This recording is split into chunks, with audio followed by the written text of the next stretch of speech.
Hoje a gente vai falar um pouco sobre uma empresa que tem crescimento e dividendos. Esse é um perfil de empresa que eu sei que muita gente gosta, porque é uma empresa que traz dinheiro para o nosso bolso e que também tem uma boa perspectiva de crescimento de receita e de lucros para os próximos anos. A gente vai falar então sobre a Irani Embalagens. Como eles sempre gostam de trazer, eles não são uma empresa de commodities, eles não são uma empresa de celulose, mas sim de embalagens sustentáveis. Meu nome é Leonardo Abud e essa é a Matriz dos Investimentos. Então vamos lá, vamos entender um pouquinho o que faz a Irani Embalagens. Bom, começando, a gente tem aqui os 3 principais produtos da Irani. Então o primeiro deles são as embalagens sustentáveis de papelão ondulado. Isso representa 55% da receita líquida da empresa. Na sequência são o papel para embalagens sustentáveis, eles sempre gostam de colocar que são embalagens sustentáveis. Mas aqui a gente encontra, por exemplo, saquinhos de pão, saquinhos de padaria, sacos para você colocar, por exemplo, roupa, alguma coisa nesse sentido, é aqui que se encaixa. Isso representa 33% da receita da Irani. E por fim, uma participação bem menor são as resinas sustentáveis, representando aí algo como 11% da receita. Como resina é um pedaço pequeno da receita da empresa, a gente vai se focar mais nesses 2 primeiros produtos, que são embalagens sustentáveis de papelão ondulado e papel para embalagens sustentáveis. Como eu comentei, eles gostam de se posicionar como um produtor de embalagens sustentáveis. E o que é uma embalagem sustentável? Bom, a gente sabe que é muito comum a gente ter embalagens de plástico. Plástico não é um produto reciclável, então ele não é um produto, como ele colocam aqui, não é um produto sustentável. Nesse sentido, então, a Irani, como ela produz embalagens derivadas de papel e papelão, no caso, eles se colocam como sendo uma empresa produtora de embalagens que são sustentáveis. Isso porque o papelão ele é reciclado, existe todo um processo na cadeia, enfim. Isso torna, de fato, a Irani aí uma empresa cujo produto dela é mais sustentável. E aí, continuando no que a empresa faz, como é que ela está posicionada, essa é uma empresa bastante verticalizada, integrada. Então, o processo, eles têm tanto a parte de produção de florestas, na região de Santa Catarina, eles têm, tanto em Santa Catarina quanto na região do Rio Grande do Sul, eles têm 2 florestas de mais ou menos 33 mil hectares. Além disso, eles têm fábricas em Santa Catarina, ali a fábrica de Santa Catarina é uma das principais que eles têm, em que eles fazem tanto a parte de celulose, como também o papel para embalagem e também o papelão ondulado. Então, a região de Santa Catarina ela é bem integrada. Isso porque no processo produtivo, tudo começa com você ter lá as suas florestas, a partir da floresta você tira a madeira então é transformada em celulose, a celulose dá origem para o papel para embalagem, e uma parte desse papel para embalagem é usado na produção do papelão ondulado. Além disso, eles também têm 2 fábricas, uma em São Paulo, na região de Indaiatuba, e uma em Minas Gerais, na região de Santa Luzia. Em Santa Luzia é uma fábrica exclusiva de papel para embalagem, e em Indaiatuba, uma fábrica exclusiva de papelão ondulado. Essas outras 2 fábricas elas são abastecidas também com a celulose, uma parte da celulose produzida na planta de Santa Catarina. Então, eles sempre gostam de colocar que eles não vendem a celulose, então a celulose que eles produzem é para uso próprio. Além disso, além de usar a celulose como sendo um dos principais insumos, eles usam muito o papelão reciclado. Então, na produção de papelão ondulado, um dos principais insumos são as aparas de papel, tá? Aí a gente vai dar uma olhada mais à frente. Então, basicamente, eles reciclam uma parte ali, uma parte do papelão que eles produzem, se utiliza papelão reciclado. Aqui, então, eles trazem como é que é a composição da matéria-prima e também como é que é o processo, o ciclo produtivo. Então, como eu comentei, 72% da matéria-prima são fibras recicladas, então é o papelão reciclado, e 27% é de fibras virgens, então é a celulose das florestas que eles mesmos têm. No processo produtivo, então, eles têm lá a floresta produz a madeira, celulose, papel para embalagem de papelão ondulado, e aí eles reciclam as aparas. É uma empresa que, de fato, ela tem uma pegada ESG, eles, inclusive, têm a questão de créditos de carbono, e um dos grandes pontos dessa tese é justamente você ter a migração de embalagens menos sustentáveis, embalagens plásticas, para embalagens sustentáveis, embalagens de papel. Um outro ponto também que é uma parte aí da tese em cima de Irani é o crescente aumento de, por exemplo, o e-commerce. O e-commerce ele demanda bastante o uso de papelão e também de papel craft porque a gente sabe que assim, no processo logístico você tem que fazer a embalagem dos produtos, e isso daqui acaba sendo uma demanda forte para esse tipo de empresa.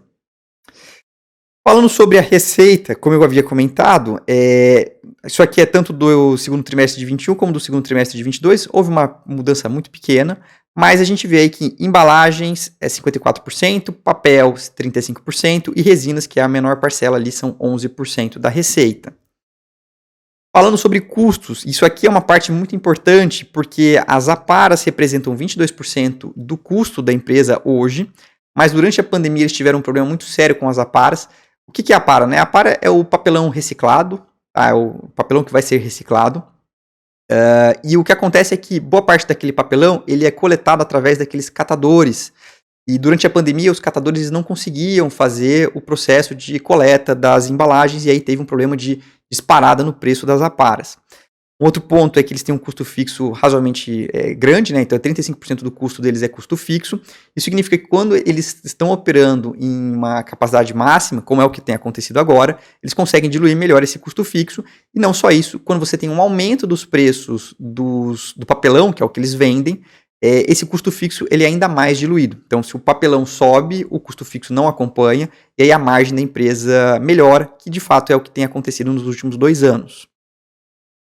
Bom, e aí falando sobre um pouco o que aconteceu, né? Eu comentei aqui que o preço das aparas, durante a pandemia, eles dispararam. Tá? A gente viu aí que o preço das aparas saiu de algo como de R$ 750 a tonelada para o ápice ali em R$ 1.700 a tonelada, então mais do que dobrou.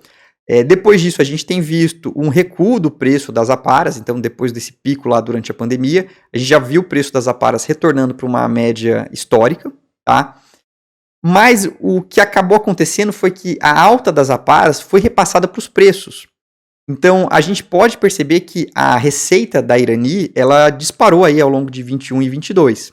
Então, a gente nota aí que era uma empresa que vinha com um crescimento de receita bem estável, e aí, de repente, uma disparada no preço do papelão ondulado que eles vendem, do papel e do papelão ondulado.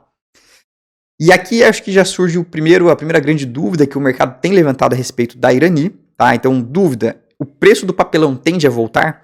Então, assim, antes da pandemia, eles vendiam o preço do papelão, né? O papelão ondulado eles vendiam ali na casa dos R$ 3.800 a tonelada. No ápice da pandemia, eles chegaram a vender a R$ 6.000 a tonelada. Agora tem recuado um pouco, e aí aqui eu acho que é a grande dúvida que o mercado coloca na Irani, para onde vai o preço do papelão ondulado. Historicamente, o preço do papelão ondulado ele vinha crescendo em linha com a inflação. Houve a pandemia, houve essa disparada, e aí agora a Irani tem conseguiu uma margem muito boa por conta disso, inclusive agora que o preço das aparas tem caído, eles têm ficado com um spread até melhor. Mas acho que o mercado tem colocado muita dúvida a respeito de para onde vai o preço do papelão ondulado. E aí, isso aí acaba também se refletindo no EBIT, né, no lucro operacional da empresa. Então a gente nota aí que ao longo dos anos o EBIT da empresa dificilmente ultrapassaria ali a casa dos 200 milhões. E nos últimos 12 meses, né, a gente analisando aí o EBIT do último trimestre, a empresa entregaria algo como 500 milhões de EBIT, de lucro operacional, o que é bem acima do que ela vinha entregando pré-pandemia. Antes de continuar, pessoal, 2 recadinhos. O primeiro, a gente vai ter a nossa live de mercado e carteira amanhã, quarta-feira. A gente vai discutir um bocado sobre eleição, o que aconteceu, por que está disparando o preço das ações, o que está acontecendo com o Credit Suisse na Europa, será que a gente pode ter uma crise sistêmica? Enfim, a gente vai discutir tudo isso na nossa live de amanhã, dia 5/10, às 8 horas da noite, então não percam. E também eu quero pedir para vocês que se inscrevam aqui no canal, que ativem o sininho para não perder nada do canal. E deixem o like, porque ajuda demais aqui. E também que comentem se vocês têm Irani, se vocês gostam desse perfil de empresa. Enfim, comenta aqui embaixo que eu sempre busco ler e responder os comentários. Continuando então a gente tem aí a Irani com um pico do EBIT. E o que tem acontecido no mercado de papelão ondulado é que, de fato, a gente está com um mercado bem aquecido. Eu conversei com o pessoal da Irani na semana passada, e eles me falaram que o mercado de papelão ondulado continua com uma demanda forte. Então, o primeiro semestre teve um volume um pouco mais fraco, mas tudo indica que o segundo semestre a gente vai ter um volume forte, o que deve ajudar a sustentar os preços do papelão ondulado. O último boletim que a gente teve aí Empapel colocava aí que o índice brasileiro de papelão ondulado subiu 6,5% em agosto.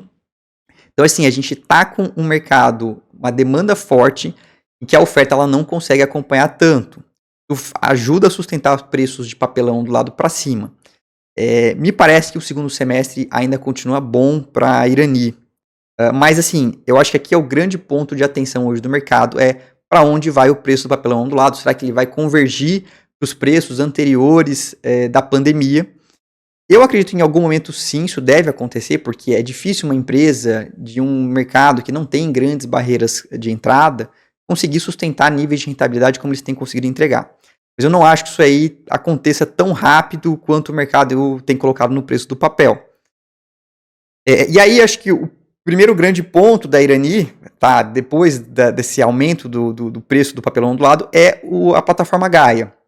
Então a Irani ela fez um re-IPO, em que ela conseguiu levantar capital, e eles fizeram ali um processo de reestruturação, venderam uma planta que não era muito lucrativa aqui no estado de São Paulo, e eles estão vindo aí também com a plataforma Gaia, que é um projeto revolucionário para eles. O principal ponto aqui da plataforma Gaia é uma caldeira de recuperação, tá? E eles trazem aqui um pouquinho do que são, o que eles pretendem fazer, o que é essa plataforma Gaia. É basicamente um projeto de melhorias dentro da Irani, tanto na parte da caldeira de recuperação, como também na parte de geração de energia. Então, alguns dos pontos, 29% de aumento na produção de celulose com a plataforma, a primeira etapa do projeto, tá? 23% de aumento de produção de papelão ondulado, com a segunda etapa do projeto, que é o Gaia 2, e melhorias no processo de geração de energia. Então, eles devem se tornar praticamente autossustentáveis com a plataforma Gaia. Falando sobre como é que está o andamento desse projeto, que é revolucionário, a expectativa entre o primeiro ciclo e o segundo ciclo do Gaia é de algo como mais ou menos R$1 bilhão de investimentos, dos quais eles já empenharam aí mais de 500 milhões de reais. A gente deve ver alguma coisa de Gaia no ano de 2023, 2024, e aí é onde ele começa a, de fato, entregar não o máximo, mas boa parte da sua melhoria. Pelo que o pessoal tem falado, o Gaia deve entregar uma melhora de algo como 8% de margem EBITDA para a empresa, o que é bem considerável. E, de novo, a empresa já investiu mais da metade disso. Isso aqui eu acho que é uma coisa importante, porque significa que dentro da empresa, né, dentro do valor da empresa, já tem essa parte do investimento, mas dentro do resultado da empresa ainda não aparece nada, porque esse investimento ele não apareceu, ele não deu frutos no resultado. Ou seja, isso aqui é uma coisa interessante, porque logo mais a gente deve ver a entrega dessa plataforma. Tá? Aqui então um pouquinho do que é o cronograma. Como eu comentei, eles não dão guidance, mas assim, em alguns comentários que eles colocam, eles têm uma estimativa de um ganho de algo com 8 pontos percentuais de margem EBITDA. Então, Gaia 1, que é o principal, sendo entregue ao longo de 2023, e 2024 a gente já deve ver uma contribuição mais considerável, tanto de Gaia 1 quanto de Gaia 2. Bom, falando sobre valuation, tá? O EBITDA, quando a gente olha para o múltiplo EV/EBITDA, que é um múltiplo mais comum de se olhar para as empresas do setor de papel celulose, e aí eu, de novo, trago aqui um ponto. É difícil comparar a Irani com Klabin e Suzano. Klabin e Suzano principalmente a Suzano, é uma empresa de commodity. A celulose é uma commodity que tem uma volatilidade grande, então pode ser que de repente a gente tenha um EBITDA muito alto porque a celulose está no patamar elevado, enfim, é um pouco difícil de comparar diretamente essas empresas, mas ainda assim, em especial quando a gente olha para a Klabin, é um pouco mais fácil de se comparar essas empresas. Então hoje a Irani negocia algo como 5, aqui está como 5,6, mas o papel subiu um pouquinho, seria algo como 5,8 vezes EBITDA para 2023, em linha com o que está sendo negociado as outras duas empresas, mas aqui eu acho que tem que trazer um ponto importante, que é o EBITDA de 2023, ele ainda não captura a plataforma Gaia. Então, provavelmente a gente vai ver em 2024, 2025, uma melhora considerável de resultado advinda da plataforma Gaia entrando em operação. Um outro ponto também, quando a gente olha para o dividend yield esperado para Irani versus Klabin, então com dividend yields parecidos. Como eu falei, essa é uma empresa que tem essa tendência de pagar dividendos ao longo dos anos e também conseguir entregar o crescimento por conta de Gaia. Tá? Eu acho que o grande risco continua sendo e onde é que vai se estabilizar o preço do papelão ondulado, é bem significativo esse ponto, tá, pessoal? Porque na minha conta, o que eu coloco, como é que eu faço até o valuation da Irani, se vocês quiserem um dia, eu posso até trazer aqui um pouquinho esse método, que é o de múltiplo de saída, em que eu estimo o que ela vai ganhar, o que ela vai crescer de EBITDA ao longo dos anos, e o que é um múltiplo justo para essa empresa ser negociada. Então, historicamente, quando a gente pega a Klabin, quando a celulose não está no ciclo de alta, a gente está falando de algo com 6,5 vezes EBITDA, tá? A Irani tem um potencial de crescimento por conta de plataforma Gaia, mas também tem esse peso aí de onde é que vai parar o preço do papelão ondulado. E aí um outro ponto também, isso aqui é o resultado, né? Como é que está a performance das ações de Irani, Suzano e Klabin no último ano. A gente tem Suzano e Klabin aqui na parte de baixo, então o Klabin caindo mais de 20%, o Suzano também caindo ali na casa dos 20%, enquanto que a Irani sobe 34%. Aqui, inclusive, me traz até um ponto de atenção no caso da Klabin. A Klabin, ela é uma empresa meio Irani, meio Suzano. Então, ela tem a parte de venda de celulose, mas ela também tem a parte de venda de embalagens, de papel. Ou seja, acho que até que é um ponto interessante para se olhar um pouco a Klabin, de por que ela caiu tanto junto com a Suzano, sendo que ela tem essa exposição um pouco meio a meio, vamos dizer assim, meio Irani, meio Suzano. Bom, isso daqui é um pouquinho então sobre a Irani. Essa é uma empresa que faz parte da minha carteira, até já faço um disclaimer também. Vou participar agora de um evento junto com eles, em que a gente vai conhecer a fábrica de papelão aqui de Indaiatuba. É uma empresa que eu acho interessante, que tem uma boa perspectiva de crescimento para os próximos anos, tem uma plataforma Gaia, que é um projeto que deve trazer um bom crescimento de rentabilidade para a empresa. Tem essa dúvida de onde é que vai parar o preço do papelão ondulado, que, de novo, para mim, no curto prazo, eu ainda vejo a demanda mais alta do que a oferta, então assim, a oferta ela não deve conseguir acompanhar, isso sustenta o preço do papelão no curto prazo, mas é um ponto de, pode ser que ano que vem a gente veja ali uma quedinha, alguma coisa assim, no preço do papelão ondulado. Também o preço da Irani deu uma subida, então eu tenho a ação já há alguns meses, ela teve uma performance boa, e eu começo a olhar até um pouquinho também a Irani versus a Klabin, a depender desses preços. A Klabin teve uma questão de projeto Figueira, que o mercado bateu um pouco e tudo mais, mas a depender do preço a gente olha também. Espero que vocês tenham gostado desse vídeo. De novo, peço que vocês se inscrevam aqui no canal, que deixem o like, comentem o que vocês acharam desse vídeo e que também não percam a nossa live de amanhã, dia 5 de outubro, às 8 horas da noite. Um grande abraço, pessoal. Tchau, tchau.